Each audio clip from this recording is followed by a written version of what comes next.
안녕하세요. 크립토 노마드입니다. 2022년 해는 새롭게 바뀌었지만 비트코인은 아직 반등 모멘텀을 확보하지 못하고 있는 상황이 지속되고 있습니다.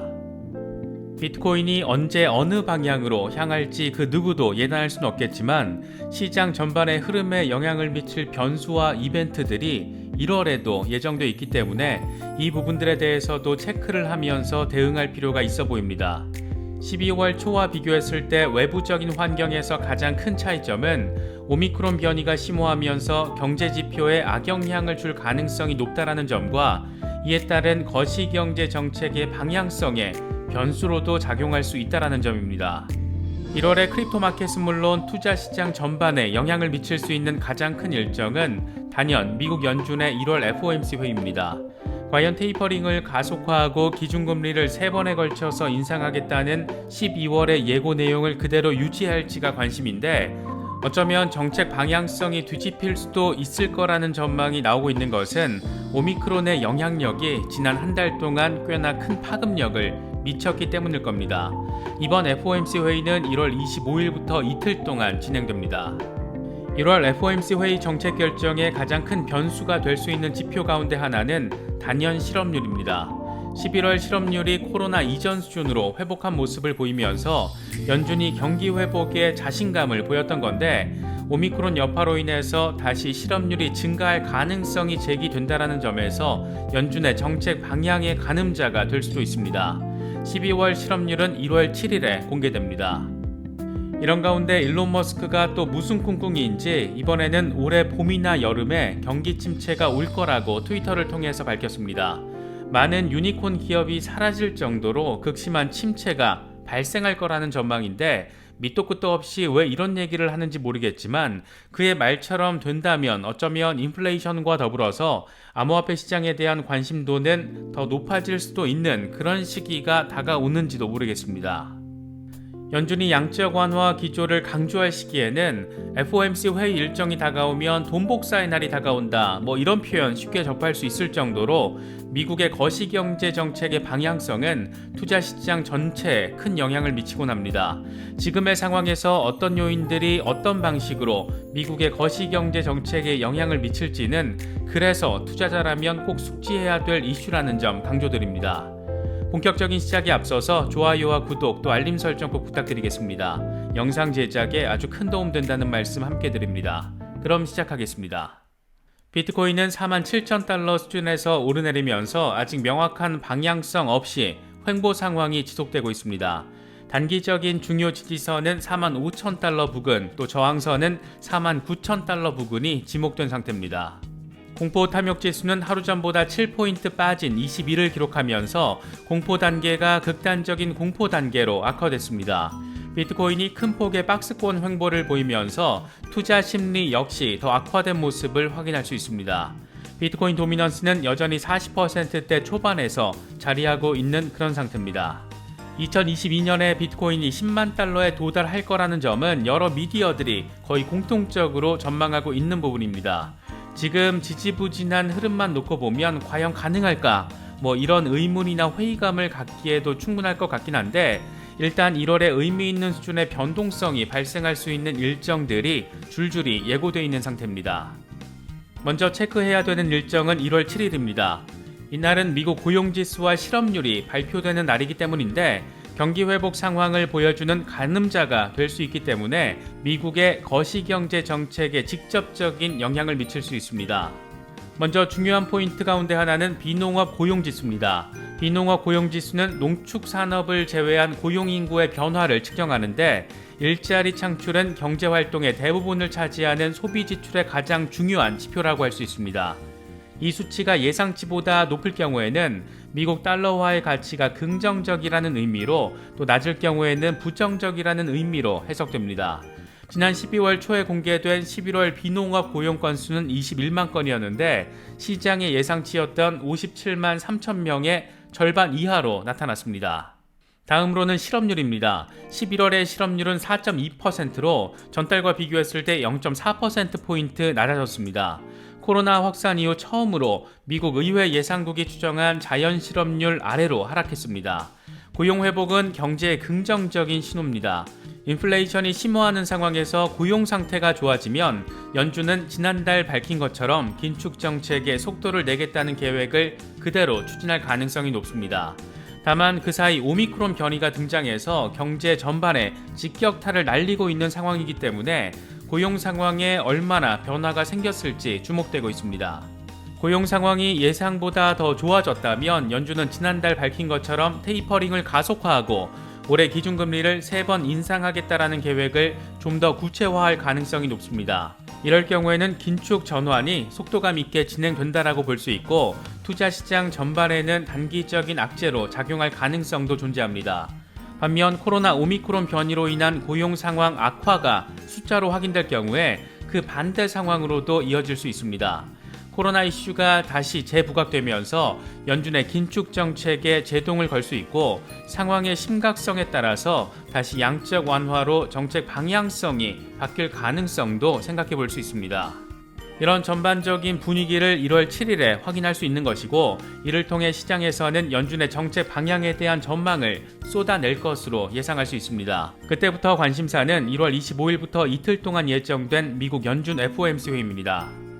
사실 정책 입안자들 입장에서는 지금 상황 자체가 무척이나 골 때리는 상황으로밖에 볼 수 없습니다. 인플레이션 잡겠다고 금리를 올리자니 최근 급속도로 퍼지고 있는 오미크론에 충격받은 경제가 문제가 될 수밖에 없고 오미크론이 야기한 경기 침체에 대응을 하자니 치솟는 물가가 마음에 걸릴 수밖에 없는 일종의 딜레마가 존재하고 있기 때문입니다. 미국 연준의 경우에는 제롬 파월 의장이 지난달 매파적인 입장 변화를 확인하면서 긴축의 속도를 내겠다 이렇게 밝힌 상태이긴 한데 오미크론 경제 충격이 새로운 변수로 작용하고 있는 상황으로 볼 수 있습니다. 1월 7일 고용지수 발표 이후에는 어느 정도 연준의 정책 방향성을 예상해 볼 수 있을 것으로 전망되고 있습니다. 아마도 월가에서는 엄청 방대한 전망과 압박을 쏟아낼 가능성이 높고 우리 같은 개미들은 투자 전략을 짜는 데 있어서 이런 것들을 적극적으로 참고하면 될 것 같습니다. 이런 가운데 일론 머스크가 다소 뜬금없는 트윗을 올려서 주목받고 있습니다. 일론 머스크는 유니콘 기업 936개가 5년 뒤에 어떻게 될 것 같냐 이 같은 질문에 대해서 역사적 경험으로 볼 때 많지 않은 유니콘 기업들이 다음 경기 침체를 넘어갈 것이다 이렇게 답했습니다. 이어서 다음 경기 침체가 언제가 될 것 같느냐는 질문에 대해서 일론 머스크는 거시적 경기 동향을 예측하는 것은 굉장히 어려운 일이다. 나는 2022년 봄이나 여름에 경기 침체가 올 것이라고 생각한다. 2023년보다 늦지 않게 찾아올 것이다 라고 답했습니다. 안 그래도 인플레이션이나 경기 침체에 대한 정책 변수가 상존하고 있는 상황에서 현재 인플레이션이 이렇게 심화되는데 경기 침체로 악화가 되면 스태그플레이션 가능성에 대해서 생각해 볼 수 있는 그런 멘트이기도 합니다. 사실 이런 상황은 암호화폐 시장에는 나름의 긍정적인 시그널로도 작용할 수가 있는데 비트코인이 인플레이션 해지 수단으로서 작용할 것이라는 기대감이 깔려있기 때문입니다. 이럴 경우 현금을 묶어놓는 것보다 안전한 투자처에 대한 관심이 높아질 수밖에 없고 특히나 기관들의 입장에서는 최근 인플레이션 해지 수단으로서 비트코인을 바라보는 경우가 과거보다 눈에 띄게 늘고 있기 때문에 일론 머스크의 이 같은 발언처럼 올해 봄이나 여름에 경기 침체가 심각한 수준으로 발생한다면 어쩌면 암호화폐 투자자들에게는 의미 있는 환희의 시간이 다가올 수도 있지 않을까 조심스럽게 기대해봅니다. 도치코인 공동 개발자인 빌리 마커스가 자신의 트위터를 통해 2022년 시장 전망을 내놔서 관심받고 있습니다. 그는 올해 웹3 이슈로 인한 인터넷 너드 전쟁이 심화될 것이다. 암호화폐 가격은 롤러코스터를 탈 것이고 도처에서 러그풀, 즉 먹튀 사건이 발생할 것이다. 사람들의 전망은 현실이 되지 않을 것이고 우리는 모두 웃고 생각하고 울 것이다. 이렇게 밝혔습니다. 전반적으로 가격 변동성이 심화할 거라는 점을 전제로 깔고 있는데 이런 상황이 펼쳐진다면 여러모로 투자 대응하기는 쉽지 않을 것으로 그런 시기가 될 것으로 생각되기도 합니다. 대표적인 금옹호론자 피터 쉬프가 요즘 조용하길래 금값이 많이 떨어져서 쪽팔려서 그런가 생각을 했었는데 새해 첫날부터 암호화폐 시장의 상징적인 인물인 베리 실버트를 향해서 닭싸움을 걸어서 주목받고 있습니다. 아무튼 이 양반도 보통 사람은 아닌 것 같습니다. 그는 베리 실버트가 1년 내내 투자자들에게 인플레이션 해지 기능을 상실했다라면서 금을 팔라고 했다. 실제로 그레이스케일 비트코인 트러스트는 2021년에 소비자 물가 상승보다 낮은 겨우 7% 올랐을 뿐이다. 첫 주 이후에 비트코인 신탁을 매입한 사람은 모두 돈을 잃었고 41%를 손해본 사람도 있다. 이렇게 공세를 퍼부었습니다. 이런 말도 안 되는 소리를 듣고 베리 실버트가 가만히 있을 사람은 아닌데 그는 피터 시프를 향해 당신의 빌어먹을 금펀드는 2021년 19% 손해를 봤다. 이렇게 밝히면서 응수했습니다. 금펀드의 수익률을 보여주는 데이터 링크를 함께 공유하면서 객관적인 면박을 줬습니다. 사실 2021년 금과 비트코인의 수익률을 아는 사람들은 피터 시프가 막무가내 싸움을 걸고 있다는 점을 쉽게 알 수 있습니다.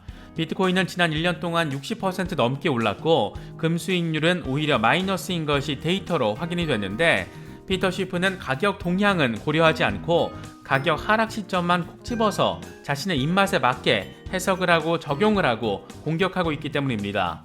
암호화폐 투자자로서 이런 피터 시프가 사실 고맙게 느껴지기도 하는데 그가 이런 말도 안 되는 되도 않는 닭싸움을 걸면서 금과 비트코인 수익률에 대해서 더 많은 사람들이 알 수 있는 계기를 만들어주고 있기 때문입니다. 땡큐 피터 시프. 2022년을 중장기적으로 바라볼 때 중요한 핵심 키워드 가운데 중국과 인도 빼놓을 수가 없습니다. 13억 인도 시장에 대한 인도 정부의 정책 방향성이 어떻게 설정될지와 2021년 비트코인 탄압으로 시장을 망가뜨리는 듯했던 모습을 보인 중국 공산당이 다시 암호화폐 시장으로 백도를 할지 역시 중요한 포인트로 지목되고 있습니다. 먼저 중국의 경우에는 겉으로는 탄압을 하면서 뒤로는 암호화폐 산업에 결국에는 백도할 거다 이런 전망들 적지 않은데 이번 코인텔레그래프 보도 내용을 보면 이런 전망의 신빙성을 조금은 더 높이는 것 같습니다. 코인텔레그래프는 상하이 5개년 개발 계획에 메타버스가 포함됐다는 점에 주목했습니다. 코인텔레그래프는 상하이시 경제정보기술위원회의 전자정보산업 5개년 개발 계획에 전자정보산업 분야 4개 영역이 나열됐는데 이 가운데 하나가 메타버스라고 보도했습니다. 코인텔레그래프는 CNBC 보고서를 인용하면서 상하이 위원회가 공공서비스와 비즈니스 사무, 사회 레저, 산업 제조, 전자게임 이런 것 등에서 메타버스 사용을 촉진할 것을 촉구했다. 센서와 실시간 상호작용, 블록체인 기술 등 기본 기술에 대한 추가 연구와 개발을 장려할 계획이다. 이렇게 설명했습니다. 이미 중국 공산당은 CBDC 구축을 위한 노력과 더불어서 디지털 위안화 개발 등 블록체인 산업에 적극적인 스탠스를 보여왔다는 점에서 이번 상하이 개발 계획에 메타버스가 포함된 것은 이런 정부 정책 방향의 연장선에서 해석할 수도 있을 것 같습니다. 특히 최근에 메타버스 트렌드를 이야기할 때 블록체인과 알트코인을 빼놓고서는 말할 수 없는 만큼 이런 상하이시의 계획은 결국 중국이 암호화폐 시장에 다시 문을 열 것이라는 점을 보여주는 것이라는 주장에 힘을 실어주고 있는 것 같습니다. 단정적으로 예단할 수 있는 건 없겠지만 이런 움직임에 대한 의미 충분히 생각해 볼 만한 가치는 있는 것 같습니다. 13억 인구의 인도가 암호화폐를 규제하고 과세 영역으로 포함시키면 인도에서는 암호화폐 거래가 정식으로 합법화되는 것이라서 당연히 인도 시장에 대한 관심도는 높아질 수밖에 없습니다. 이런 상황에서 인도 암호화폐 스타트업이 지난해 6억 달러 넘는 투자를 유치했다는 것은 꽤나 긍정적인 시그널로 해석되고 있습니다. 인도 이코노믹 타임스는 인도 현지 암호화폐와 블록체인 스타트업들이 2021년 48라운드에 걸쳐서 6억 3,800만 달러 투자를 유치했다라고 보도했습니다. 그러면서 개발자 생태계 확장, 토큰 암호화폐에 대한 투자자들의 관심 증가, 폴리곤과 인스타덱과 같은 성공적인 프로젝트의 출현 이런 것들로 인해서 인도 암호화폐 스타트업 기업에 전례 없는 투자 자본이 유입되고 있다. 미국 유명 벤처 캐피털인 안드레슨 호로위츠도 암호화폐 판매 플랫폼 코인스위치에 투자하면서 인도 시장에 진출했다. 험난한 규제 환경에도 인도 암호화폐 업계는 번성하고 있다라고 설명했습니다.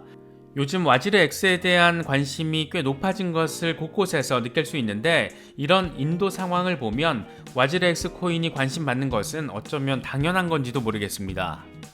이번 영상에서는 단기적인 시세 분석이나 전망보다는 거시경제적인 변수, 국가 정책적 관점 이런 측면에서 시장을 바라봤습니다. 암호화폐 시장에 대한 정책은 거대한 산업의 변화를 반영하는 부분인 만큼 이런 큰 맥락에 대해서도 잘 숙지하시면 분명히 도움이 되는 순간이 찾아올 수 있을 거라고 생각합니다. 이번에 준비한 영상은 여기까지입니다. 영상이 도움이 되셨다면 좋아요와 구독 또 알림 설정 꼭 부탁드리겠습니다. 영상 제작에 아주 큰 도움 된다는 말씀 함께 드립니다. 언제나 성투하시기를 기원하겠습니다. 시청해주셔서 감사합니다. 지금까지 크립토 노마디였습니다.